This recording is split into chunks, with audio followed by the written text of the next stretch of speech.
ఉన్నారు ఈ జాబితాలో. In the name of gospel work, సువార్త సేవ అనే పేరు పెట్టుకొని they neglect their family. వారి కుటుంబాలను అసలు పట్టించుకోరు. That is not right. అది మంచిది కాదు, క్రమం కాదు. Then you should not have got married. నువ్వు అట్లాంటప్పుడు ఇంకా పెళ్లి చేసుకోకుండా ఉండాల్సింది. You could have traveled 365 days. 365 రోజులు తిరుగుతా ఉంటే సరిపోయేది కదా. If you got married, నువ్వు పెళ్ళయిందా, take care of your family. నీ కుటుంబాన్ని గురించి జాగ్రత్త వహించు. That is the job of a husband. భర్త యొక్క బాధ్యత అది. You know, some husbands, they go on preaching or they go on evangelism. చాలా మంది ఇలా సేవ చేసేవారు సువార్త ప్రకటిస్తూ గ్రామాలు తిరుగుతారు. And you meet their wives in some place. కొన్ని సందర్భాల్లో భార్యలను కలుసుకుంటారు. Sister, where is brother? సహోదరుడు ఎక్కడున్నాడు? क्या मालूम कहीं भाग गया लगता है, देखा ही नहीं है बहुत दिन से. వాళ్ళు అంటుంటారు, ఎటు పోతాడో ఏమో సార్, చెప్పడు తిరిగినట్టు ఉంటాడు అంటారు. Is that what your wife will say? నీ భార్య అట్లా చెప్తుందా నీ గురించి? Your wife should know where you are going. నువ్వు ఎక్కడికి పోతున్నావో నీ భార్యకి తెలియాలి. When you are going. ఎప్పుడు పోతున్నావో. How you are going. ఏ విధంగా ప్రయాణం. When you will come back. ఎప్పుడు మళ్ళీ తిరిగి వస్తావు. Your wife should know every detail of what you are doing. ప్రతి భార్య భర్త యొక్క వివరాలన్నీ ఖచ్చితంగా తెలుసుకొని ఉండాలి. Don't just put a bag on your shoulder and travel around neglecting your family. ఊరకు భుజానికి సంచి తీసుకొని బైబిల్ అందులో పెట్టుకొని నీ ఇష్టం వచ్చినట్టు ఎటు పోతావో ఏమో తెలియకుండా తిరగొద్దు. You say I am an evangelist. నేను సేవకుడిని గట్టిగా చెప్తాను. But I tell you, you are a father also. నువ్వు సేవకుడు నిజమేలే. If you don't do what you are supposed to do, తండ్రివి కదా, నీ బాధ్యత లేదా, భర్తవు కదా, బాధ్యత లేదా. Nobody else can do your job. నీ పని నీ బాధ్యత వేరొకరు ఎవరు లేరు. Dear fathers and mothers, husbands and wives, తండ్రులారా తల్లులారా భర్తలారా భార్యలారా, do you realize how serious your role is? నీ కుటుంబంలో నీకున్నటువంటి పాత్ర ఎంత ప్రధానమైందో. Take care of your family. నీ కుటుంబాన్ని గురించి శ్రద్ధ తీసుకోవాలి. Because God has not appointed anybody else to do your job. నీ పని కుటుంబంలో చేయడానికి దేవుడు వేరొకరిని నిర్ణయించలేదు. Another reason why we should take family seriously. మరో కారణం ఏమిటి అని మనం ఆలోచన చేస్తే, our family life affects our whole life and usefulness. మన కుటుంబము సరైనటువంటి విధానంలో లేకపోతే దాని ప్రభావం మన జీవితం మీద పడుతుంది. The quality of your family reflects in the quality of your life, your effectiveness and in your ministry. నీ కుటుంబంలో ఉండేటువంటి పరిస్థితులు, ఆ నాణ్యమైన విధానాలు నీ జీవితం మీద ఎంతో ప్రభావితం చేస్తాయి. If you want your ministry to be effective, నీ సేవా జీవితం చాలా ఫలభరితంగా ఉండాలని కోరుకుంటున్నావా? if you want your life to be useful, నీ జీవితం చాలా ప్రయోజనకరంగా ఉండాలని కోరుకుంటున్నావా? you need to maintain a good family life. నీ కుటుంబ జీవితాన్ని చాలా ఉన్నతమైనదిగా నీవు అనుసరించాలా, అనుభవించాలా? If you are not happy in your family, how can you serve the Lord outside? నీ కుటుంబ జీవితంలో నీవు ఎంత మాత్రం సంతోషంగా లేకుండా, బాధ్యతగా లేకుండా ఉంటే ప్రభు కొరకు ఏం సేవ చేస్తావు? Another reason why family is important. మరో కారణం, It is in the family that the personality of your child is molded. కుటుంబంలో నీ బిడ్డల యొక్క వ్యక్తిత్వం అనేటువంటిది మలచబడుతుంది. The character and the personality of your child is molded within the four walls of your family. నీ కుటుంబంలో ఉన్న నీ ఇంటిలో నీ బిడ్డ యొక్క వ్యక్తిత్వం, నీ బిడ్డ యొక్క నాణ్యత, ప్రవర్తన, గుణలక్షణాలు రూపించబడతాయి ఇంట్లోనే. If it is hatred and anger that they see in the family, కుటుంబంలో ఒకవేళ ద్వేషము, పగ, కోపం నీ బిడ్డ గమనిస్తే that will affect your children. ఖచ్చితంగా నీ బిడ్డ మీద ప్రభావం చూపిస్తాయి. If it is quarrel that they see all the time, ఎప్పుడు చూసినా ఇంట్లో తగాదాలు గారి పిల్లోడు గమనిస్తే they will be discouraged. ఖచ్చితంగా వారు దిగజారిపోతారు. If they always hear the husband shouting at the wife, భార్య మీద ఎప్పుడు చూసినా భర్త పోట్లాడుతూ ఉంటే, or wife always nagging and saying unnecessary things, ఇంట్లో ఉన్నటువంటి భార్య ఊరక కొనుక్కుంటా భర్తను తిడతా ఉంటే, do you know how it will affect your children? మీ బిడ్డల మీద ఈ సంగతులు ఎలా ప్రభావితం చేస్తాయి తెలుసా? They will be discouraged inside. వారు లోపల కుంగిపోతా ఉంటారు. They will lose hope for life. జీవితం కోసమైనటువంటి ఆశ వారు కోల్పోతారు. They will also become unforgiving. వారు కూడా క్షమాపణ లేని కఠిన హృదయులుగా కోపంతో పగతో నిండుకొని మారిపోతారు పిల్లలు కూడా. Many parents don't understand that. చాలా మంది తల్లిదండ్రులకి ఈ సంగతులు అర్థమే కావు. Whatever comes in their mouth, they shout. నోటికి ఏది వస్తే అది మాట్లాడేస్తారు. However they want to behave, they behave. ఏ విధంగా ద్వేషించాలనుకుంటే ఎట్టంటే మాట్లాడేస్తారు. They don't realize how it affects their children. వారి పిల్లల జీవితాల మీద ఇది ఎంత ప్రభావితం చేస్తుందని ఆలోచించారు. You know, once a guest came to a family. ఒక కుటుంబంలోనికి ఒక అతిథి వచ్చాడు, చుట్టం వచ్చాడు. And the husband and wife were talking to the guest. వచ్చినటువంటి బంధువుతోటి వచ్చిన అతిథి తోటి తల్లిదండ్రులు భార్య భర్తలు మాట్లాడుతున్నారు. In this house there is a boy and a girl, a son and a daughter. ఆ ఇంట్లో కూడా ఒక కొడుకు కుమార్తె ఉన్నారు. In the next room they were making lot of noise. ఆ పక్క గదిలో చాలా గోల చేస్తున్నారు ఈ పిల్లలిద్దరు. And the father said, "Hey, keep quiet. We have a guest here. We are talking to them." ఇక్కడ గెస్ట్ వచ్చారు, మాట్లాడుకుంటున్నా, గోల చేయకండి అన్నాడు. But they heard big noise from the next room. కానీ ఆ పక్క గదిలో నుంచి పిల్లలు పెద్ద గోల చేస్తున్నారు. Then the father, in anger, he went to that room. ఆ తండ్రి గబగబా ఆ రూమ్ లోకి వెళ్ళాడు. "I told you to keep quiet. మౌనంగా ఉండమని చెప్పాను మీకు. What are you doing here?" ఏం చేస్తున్నారు మీరు ఇక్కడ? The children said, "Dad, we are just playing." నాన్న మేము ఆడుకుంటున్నాం, ఏం చేసేమో అన్నారు. "But why you are shouting when you are playing?" పెద్దగా అరుస్తూ ఆడుకోవటం ఎందుకు అన్నారు. You know, one boy has lifted up a chair. పిల్లవాడేమో కుర్చీ పైకి ఎత్తాడు. And the girl has lifted up a pillow. అమ్మాయి ఏమో దిండు ఎత్తుకుంది. They are fighting. వాళ్ళిద్దరు కొట్టుకుంటున్నారు. But they said they are playing. వారు ఆడుకుంటున్నారని And చెప్తారు. the father asked, "What are you doing?" ఏంద్రా మీరు చేస్తున్నారు నాన్న? And they said, "We are playing daddy and mommy." మేము అమ్మ నాన్న ఆట ఆడుకుంటున్నాం. We are just playing in the house. ఇంట్లోనే ఇంటి ఆట ఆడుకుంటున్నాం మేము. That is what they have seen in the house. మీరు చేసేదే మేము చేస్తున్నాం. When they grow up, they want to do the same thing. అందుకే వాళ్ళు పెద్దవాళ్ళు అయితే కూడా ఇట్లే చేస్తారు. If your children do exactly what you do, will you be happy? నీవు చేసే పని నీ పిల్లలు ఖచ్చితంగా అతనే చేస్తే నీకు సంతోషమేనా? Dear mothers, తల్లులారా, do you want your children, daughters, to come up like you? నీలాగే వాళ్ళు పెరగాలని నువ్వు కోరుకుంటున్నావా తల్లి? Dear fathers, తండ్రులారా, do you want your sons to become like you? నీ కుమారులు నీ వలే ఉండాలని ఇష్టపడుతున్నావా? What you are and what you do, నీవు ఏమై ఉన్నావో, ఏం చేస్తున్నావో, the family atmosphere, ఆ కుటుంబం యొక్క వాతావరణం, that has a great bearing on the growth, molding of the personality of your children. పిల్లల యొక్క మానసిక మరి వ్యవస్థ పైన లేక వారి ఎదుగుదల, వారి యొక్క ప్రవర్తన మీద ఎంతో ప్రభావం చూస్తుంది. When you don't live a good family life, నీవు మంచి కుటుంబ జీవితాన్ని జీవించకపోతే, when you don't live a godly Christian life, దైవికమైన క్రైస్తవమైన కుటుంబ జీవితం నీకు లేకపోతే, you are doing a great harm to your children and the generations to come. అదిగో రాబోయే తరాలకు, నీ పిల్లలకు చాలా ప్రమాదాన్ని, అపాయాన్ని నీవే తెచ్చి పెడుతున్నావు అన్నమాట. I tell you, that is a crime. అది నేరం అని చెప్తున్నాను నేను. That's a serious crime you are committing. అది చాలా తీవ్రమైనటువంటి నేరం అని చెప్తున్నాను. You are spoiling the life of your children and your children's children. నీ బిడ్డల జీవితాలు పాడు చేస్తున్నావు, నీ పిల్లల జీవితాలు నాశనం చేస్తున్నావు. You are spoiling their life. వారి జీవితాలను నాశనం చేస్తున్నావు.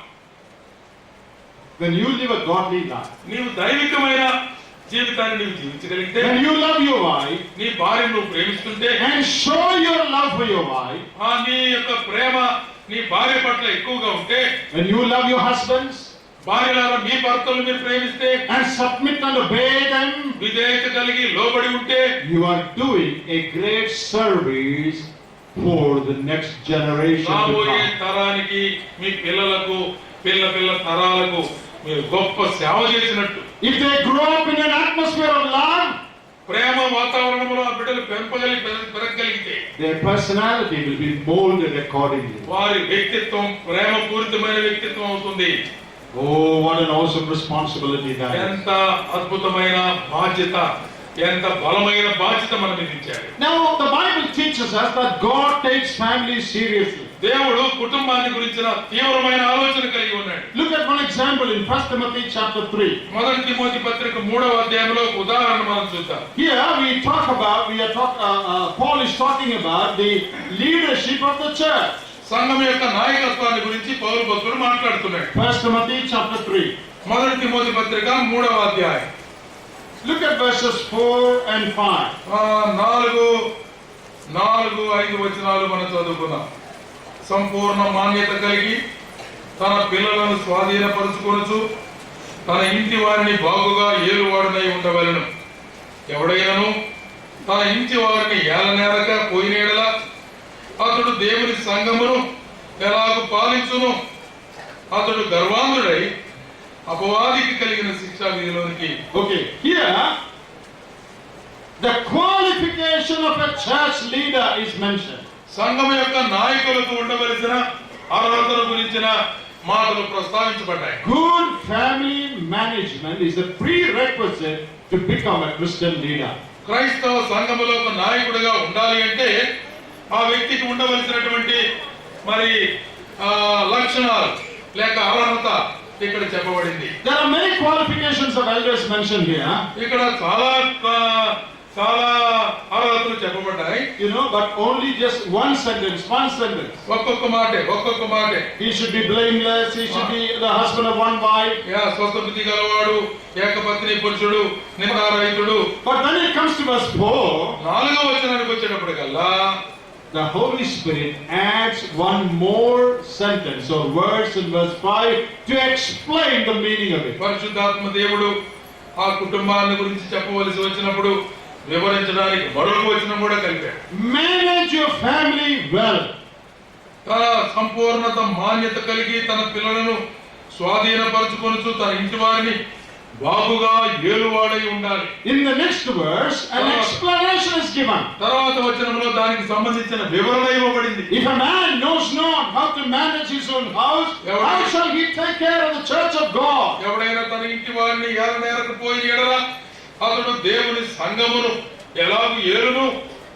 What do you understand from that? దాని నుంచి మీకు ఏమర్థమైంది? In order to become a leader in the church, సంఘములో ఒక నాయకుడిగా నీ ఉండవలసి వస్తే his family management has to be right.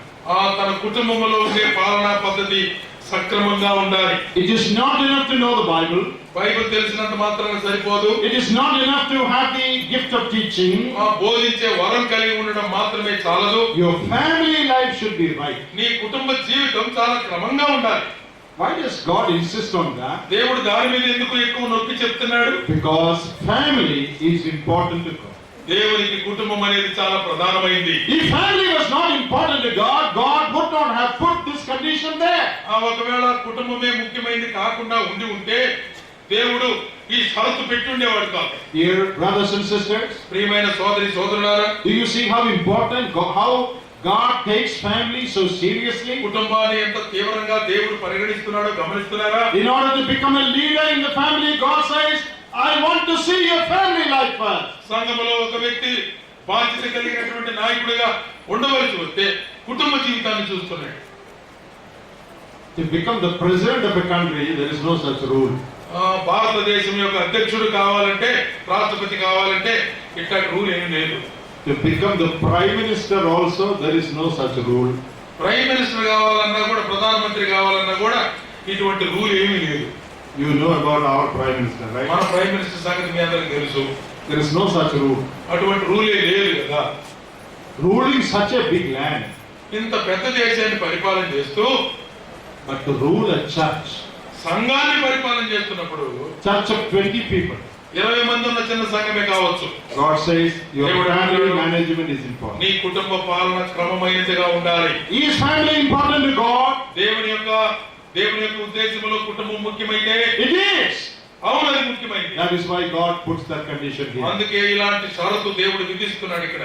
Now, another very, very important reason why we should take family seriously. దేవుడు కుటుంబాన్ని ఇంత తీవ్రంగా పరిగణించడంలో ఉన్న మరొక ముఖ్యమైన ప్రధానమైన కారణం ఏంటి అంటే, look at Ephesians chapter 5.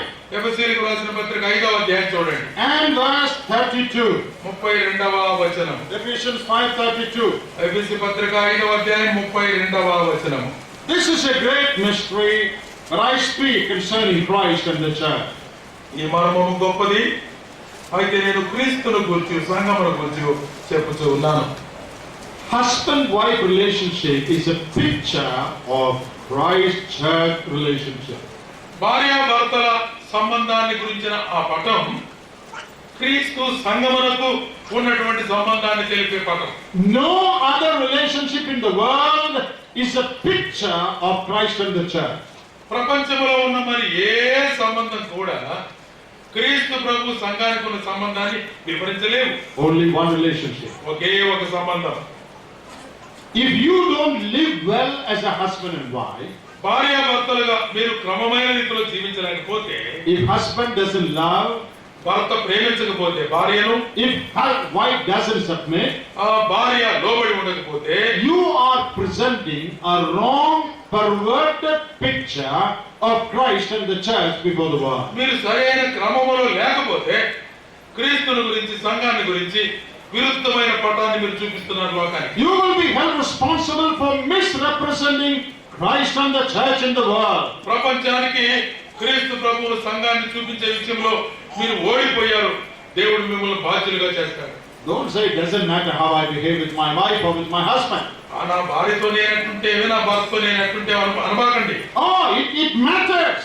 అది చాలా ప్రాముఖ్యమైన It is సంగతి. important చాలా ముఖ్యమైన మాట అది. because God has placed you and your wife in the world as a picture of Christ and the church. భార్యాభర్తలారా, నిన్ను నీ భాగస్వామిని యేసుక్రీస్తు ప్రభు సంఘానికి పోల్చి చెప్పడానికి మిమ్మల్ని ఒక గుర్తుగా పెట్టాడు. Do you ever think about that? ఎప్పుడన్నా దాని గురించి మనం ఆలోచించామా? When you quarrel with your wife, భార్యతో తగాదు పెట్టుకుంటున్నప్పుడు, when you shout at your husband, భర్త మీద అరుస్తున్నప్పుడు, do you ever think of Ephesians 5:32? ఎప్పుడైనా ఎఫెసీ పత్రిక 5:32 గురించి ఆలోచించారా? Do you realize this is Christ and the church? ఇది క్రీస్తు ప్రభు సంఘము యొక్క బంధం అని ఎప్పుడన్నా ఊహలోకి వచ్చిందా? Many people don't think of it. చాలా మందికి ఈ మాటే గుర్తురాదు. Remember, your husband-wife relationship, your family should present a good picture of the love relationship between Christ and the church in the world. భార్యాభర్తల సంబంధం, నీ కుటుంబానికి సంబంధించిన ఈ బాంధవ్యం ప్రభు అయిన యేసుక్రీస్తు సంఘానికి ఉన్న సంబంధాన్ని లోకానికి తెలియజేసేదిగా ఉండాలి. Now there is another reason to tell you that family is important to God. దేవునికి కుటుంబం చాలా ప్రాముఖ్యమైనదని చెప్పడానికి మరొక కారణం ఉంది. Look at Hebrews chapter 13 హెబ్రీయులకు రాసిన పత్రిక 13వ అధ్యాయం and verse 4. 4వ వచనం. Hebrews chapter 13 and verse 4. 13:4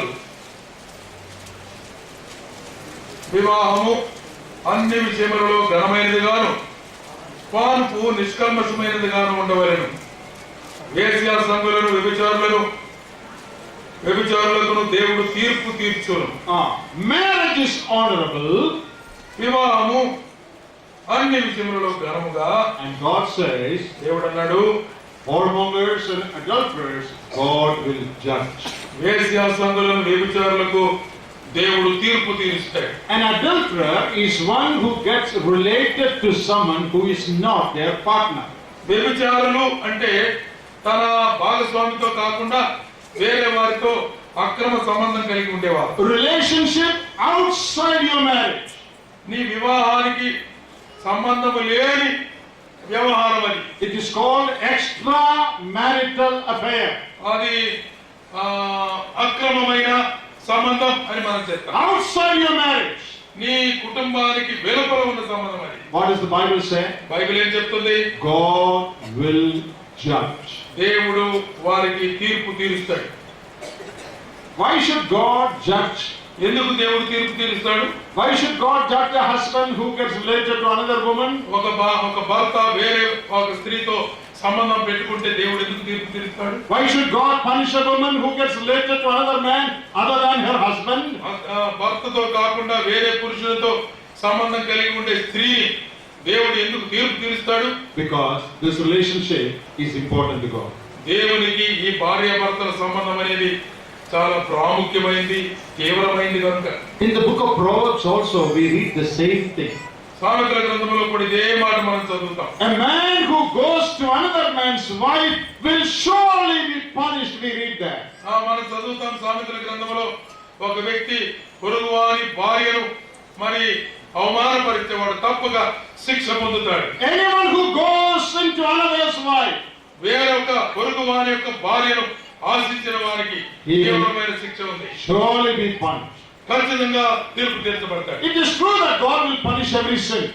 ప్రతి పాపానికి దేవుడు శిక్ష వేస్తాడు, అనుమానం లేదు. But this particular sin of unfaithfulness in marriage is specifically mentioned as a sin which God will punish. దేవుడు తప్పక తీర్పు తీర్చి శిక్షిస్తాడని వివాహానికి సంబంధించిన ఈ పాపము విషయంలో దేవుడే తప్పక తీర్పు తీరుతానని చెప్పాడు. ప్రత్యేకంగా Special punishment. ప్రత్యేకమైనటువంటి శిక్ష, Serious punishment తీవ్రమైన శిక్ష for unfaithfulness in married life. వివాహ సంబంధాల్లో అపనమ్మకత్వం. Even among believers, we sometimes hear about this. విశ్వాసుల్లో కూడా ఇట్లాంటి విషయాలు మనం వింటూ ఉన్నాం. How some believers become unfaithful to their spouse. వారి కుటుంబ సభ్యులకు అపనమ్మకస్తులుగా కొంతమంది విశ్వాసులు ఉంటున్నారు. You know how they become unfaithful to their partner. వారి యొక్క భాగస్వాములకు నమ్మకం లేని వారుగా వారు జీవిస్తున్నారు. You should listen to this verse. ఈ వచనాలు వినండి. Proverbs 6 and verse 29. సామెతల గ్రంథం Chapter 6 verse 29. 6వ అధ్యాయము 29వ వచనం చదువుదాం. Look at that, read that verse. చదవండి ఆ మాట.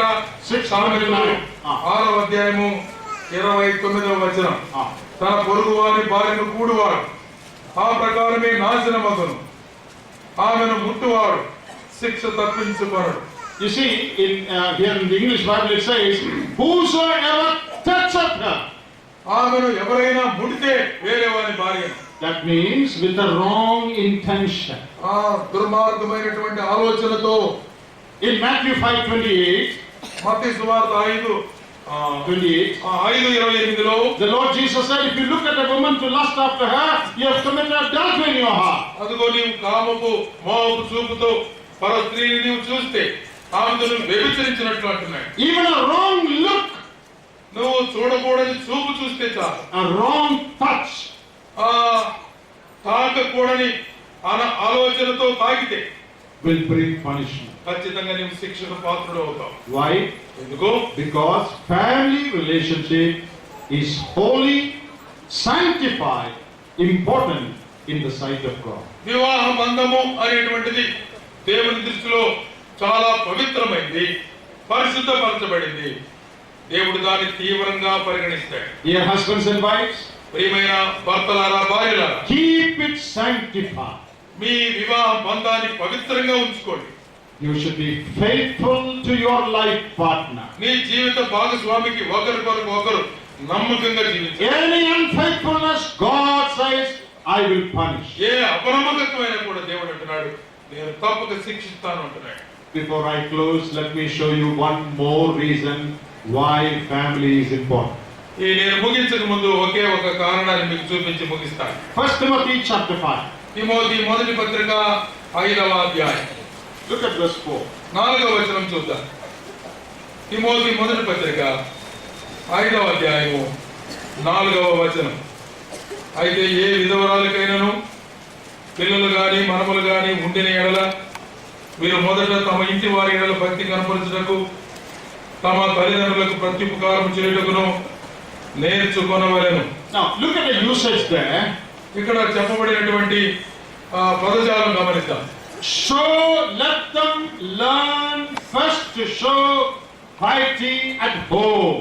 వీరు మొదట తమ ఇంటి వారి ఎడల భక్తి కనపరుచుకొనుటకు అన్నాడు.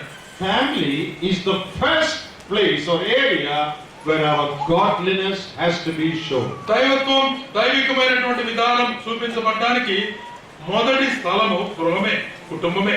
Do you realize that? ఈ మాట మీకు అర్థమైందా? Many people are very spiritual in the church. కొంతమంది చాలా భక్తి కలిగిన వారుగా చాలా దైవికమైనటువంటి విధానాలు మందిరంలో చూపిస్తాయి, సంఘంలో చూపిస్తాయి. Many are very spiritual in the pulpit. వాక్యం చెప్పడానికి పుల్పిట్ మీద నిలబడ్డప్పుడు దేవదూతల్లాగా ఉంటారు. But when they get home, they are different. వాళ్ళ ఇంటికి పోతే వాళ్ళ అసలు రూపం బయటకు వస్తుంది. The Bible says, బైబిల్ అంటుంది, first place where you should show your godliness is your own house. నీ దైవికమైనటువంటి విధానము, నీ భక్తి, నీ పవిత్రత, పరిశుద్ధత చూపించాల్సింది మొదట నీ ఇంటిలో. Your wife, your husband, your children, people at home should first testify of your spirituality. నీ సాక్ష్యాన్ని గురించి చెప్పవలసిన వారు నీ భర్త, నీ భార్య, నీ పిల్లలు, నీ కుటుంబ సభ్యులు. That is the first day. అది చాలా ప్రాముఖ్యమైన మొదటి అంశం. You know, there's a story about a preacher. ఒక సేవకుని గురించి, బోధకుని గురించి ఒక కథ ఉంది. ఇట్లా He was a great preacher. చాలా గొప్ప బోధకుడే. One day he was preaching powerfully in the church. ఒక రోజు మందిరంలో చాలా శక్తివంతమైన ఉపన్యాసం ప్రసంగం He చేస్తున్నాడు. was the elder in that church. ఆయన సంఘంలో పెద్ద. In the middle of the meeting, ఆ మీటింగ్ జరుగుతూ ఉండగా మధ్యలో a woman got up and walked out. ఒక స్త్రీ లేచి వెళ్ళిపోయింది. Everybody noticed that. అందరూ గమనిస్తున్నారు, వెళ్ళిపోయి ఆమె చూశారు. But the man was preaching. అయితే ఇక్కడ నిలబడ్డ ఆయన మాత్రం చాలా పవర్ఫుల్ గా With great force he was preaching. చాలా శక్తివంతమైన ఉపదేశం అందిస్తున్నాడు. By the time the message was coming to a close, ప్రసంగం ఉపన్యాసం అయిపోతుంది అనుకునే టైంలో this woman walked in. మళ్ళీ ఇందాక వెళ్ళిపోయినా మళ్ళీ వచ్చింది లోపలికి. And she walked straight to the pulpit. నేరుగా ఈ బల దగ్గరికి వచ్చింది. When she came in, లోపలికి వచ్చినప్పుడు she had a lot of things in her hand. ఓ పెద్ద లగేజ్ అంతా తీసుకొని వస్తుంది, సంచులు పంచులు She తెచ్చుకొని. had a mat and a broom. ఒక సాప, ఒక చీపురు, She had a towel and a bucket and a mug. Bucket, mug, towel, And she had a pillow. దిండు, She's bringing all that. అన్ని చేతులు పెట్టుకుని వస్తుంది. She came to the pulpit గురిపీడి దగ్గరికి వచ్చేసింది, and left it there. అన్ని ఆడ పెట్టేసింది. That was the pastor's wife. చెప్పి ఆయన భార్య ఆమె And the wife said, అంటుంది, "Sir, you are such a godly man when you are in the church. అయ్యా నువ్వు మందిరంలో ఉన్నప్పుడు ఎంత దైవికంగా దోతలా కనపడతావయ్యా. You stay here only. ఇక్కడే ఉన్న ఇంటికి రాబాక. I have brought your bedding here. అందుకే నీ బెట్టింగ్ తెచ్చాను. Be a very godly man here. ఇక్కడే నువ్వు దైవికమైన వ్యక్తిగా ఉండు. When you come home, there is problem. ఇంటికి వస్తే సమస్య వస్తుంది. So be a very godly man. Stay in the church ఇక్కడే only. ఉండనైన దైవికమైన భక్తితో. It is good for many elders and preachers to stay in the church. చాలా మంది పెద్దలు ఇట్టేటోళ్ళు ఉన్నారు, సేవకులు ఉన్నారు. మందిరంలోనే ఉండండి మీరు. When they get home, there is problem. ఇంటికి పోతే మీతో గొడవ. That's a very bad testimony. అది చాలా చెడ్డ సాక్ష్యం కదా. What did we read here? ఇక్కడ ఏం చదువుతున్నాం మనం? Let them show piety first at home. ఇంటి దగ్గర తమ భక్తిని కనపరుచుకునే మొదట. That is where we should show our godliness first. మన దైవత్వము లేక మన భక్తి మన ఇంటి దగ్గర మనం చూపించాలి. So we were looking at so many reasons why we should take family serious. కుటుంబం అనేటువంటి వ్యవస్థల గురించి మనం తీవ్రంగా ఎందుకు ఆలోచించాలో చాలా కారణాలు చూసాం. This is established by God. దేవుడే వీటన్నింటినీ This is not human idea. ఇది మానవుల యొక్క ఆలోచన విధానం కాదు. These responsibilities to parents, husbands and wives are given by God. ఇదిగో ఈ భార్యలు, భర్తలు, తల్లిదండ్రులు, పిల్లలు, కుటుంబ సభ్యులని ఈ వ్యవస్థ బాధ్యతలు దేవుడే స్థిరపరిచాడు. You cannot break this relationship. ఈ బాంధవ్యాన్ని నువ్వు తెచ్చివేయడానికి వీలు లేదు. You cannot give your responsibility to somebody else to do. కుటుంబంలోని నీ బాధ్యతలు వేరే వారికి అప్పగించకూడదు. This is a picture of Christ and the church. సంఘానికి క్రీస్తుకు సంబంధించిన పటము వలె నీ కుటుంబం ఉండాలి. You have to be faithful here. నీవు నమ్మకం కలిగినటువంటి వ్యక్తిగా ఉండాలి. This is the first area where you have to show your godliness. నీ దైవికం లేక నీ భక్తి, నీ భయభక్తులు కలిగిన జీవితం ఈ కుటుంబంలోనే కనపరచాలి. Dear brothers and sisters, ప్రియమైన సోదరి సోదరులారా, family is a very serious business. అదిగో కుటుంబం అనేటువంటిది దేవుని దృష్టిలో చాలా ప్రధానమైంది, తీవ్రమైంది. Many reasons, చాలా కారణాలు but ఉన్నాయి. the most important reason, చాలా ప్రాముఖ్యమైన కారణం ఏమిటంటే God established. దేవుడే దాన్ని స్థాపించాడు. When you play with family life, you are playing with something God established. దేవుడు సిద్ధపరిచిన, ఏర్పరిచిన ఆ వ్యవస్థతో నువ్వు ఆటలాడుకుంటున్నట్టు అవుతుంది కుటుంబంతో ఆటలాడితే. When you neglect your family, నీ కుటుంబాన్ని నువ్వు నిర్లక్ష్య పెడితే, you are neglecting what God has done. దేవుడు చేసిన పనిని నీవు నిర్లక్ష్య పెట్టినట్టు అవుతుంది కుటుంబాన్ని నిర్లక్ష్య పెడితే. I hope these reasons from the scriptures are very, very clear to all. లేఖనాల్లో ఉన్నటువంటి ఈ కారణాలు మనందరికి చాలా స్పష్టంగా ఉన్నాయని నేను భావిస్తున్నాను. Family is important. కుటుంబం చాలా ప్రాముఖ్యమైనది. So let us take it seriously. ఈ విషయాల గురించి మనం కూడా తీవ్రంగా ఆలోచించి Let స్పందిద్దాం. us ask God to give us grace to take family and its responsibilities more seriously. కుటుంబాన్ని, కుటుంబంలో ఉన్న బాధ్యతలను చాలా తీవ్రంగా తీసుకొని జాగ్రత్తగా వాటిని నిర్వర్తించడానికి దేవుడు It is- తన కృప చూపినట్లుగా అడుగుదాం. It is important to God. దేవునికి చాలా ప్రాముఖ్యమైన అంశం ఇది. Therefore, we should learn more about it. అందుకని దీని గురించి మరి ఎక్కువగా మనం నేర్చుకోవలసిన వారంగా ఉన్నాం. God willing, in the next sessions, we are going into other areas of our family life. దేవుని చిత్తమైతే తర్వాత సెషన్స్ లో మరి కుటుంబంలో ఉన్న మరొక అంశాన్ని గురించి మనం ఆలోచిస్తాం. May God make this meditation a source of blessing to all of us. దేవుడు ఈ వాక్య ధ్యానాన్ని మన ఆశీర్వాదానికి ఉపయోగించును గాక. May the name of the Lord be దేవుని glorified. నామం మహిమపరచబడును గాక. Amen. చిన్న మాట ప్రార్థన చేసుకుందాం. ప్రేమ కలిగిన తండ్రి, నీకు వందనములు స్తోత్రములు చెల్లిస్తున్నాం. మీ దాసుని బలపరిచి కుటుంబ జీవితం యొక్క ప్రాధాన్యత, కుటుంబ జీవితం యొక్క విలువలు, కుటుంబ జీవితంలో ఉన్నటువంటి బాధ్యతలు, మీ యొక్క ఉద్దేశం, మీ నిర్మాణం, మీ ప్రణాళిక ప్రభా మీరెంతో తేటగా లేఖనాల్లో నుంచి వివరించినందుకే మీకు వందనములు స్తోత్రములు సమర్పించుకుంటూ విన్న మాటలు వృధాగా పోకుండా మంచి నేల పడి ఫలించిన విత్తనముల వలె ఉండలాగా మీ కృప అందించమని యేసు ప్రభు నామములో ప్రార్థించి వేడుకుంటున్నాము తండ్రి. ఆమేన్.